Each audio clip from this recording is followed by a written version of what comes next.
Hello friends, welcome back to my channel. আমি পলি চলে এলাম নতুন একটা ব্লগ নিয়ে। আর ব্লগটা নিয়ে এলাম নতুন আরও একটা রেসিপি। আর এই রেসিপিটা সকাল সকাল গরম ভাতে যদি হয়ে যায় তাহলে মনে হয় সঙ্গে আর কোনো কিছুরই প্রয়োজন নেই। তো চটপট দেখো বন্ধুরা কী দিয়ে কী করছি। নিয়ে নিয়েছি 4টে পটল, আর পটল 4টেকে ভালো করে ধুয়ে নিয়ে এভাবে কেটে নিয়েছি। আর সাইডে বসিয়ে দিয়েছি একটা কড়াই বেশ কিছুটা তেল। তেলটা গরম হতেই পটলগুলো দিয়ে দিয়েছি। এবার পটলগুলো দিয়ে এপিট ওপিট ভালো করে নাড়াচাড়া করে নেব। আর এর মধ্যে আমি আস্তে আস্তে মিক্স করে নেব স্বাদ মতো লবণ আর পরিমাণ মতো একটু হলুদ গুঁড়ো দিয়ে এটাকে আমি ভাজা করে নেব। তো দেখো বন্ধুরা, এভাবে আমি ঠিক ভাজা করে নিয়েছি।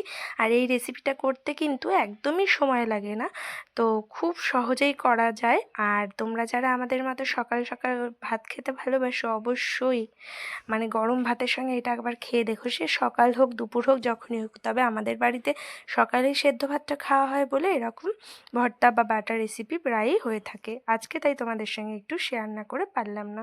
তো পটলগুলো ভাজা হয়ে গেছে, এবার আমি একটা প্লেটে তুলে নিলাম। আর সাইডে ওই কড়াইয়ের মধ্যে 2টো শুকনো লঙ্কা আমি ভেজে নিচ্ছি। লঙ্কা দুটো তুলে নেওয়ার পরে দিয়ে দিলাম বেশ কিছুটা কালো জিরে।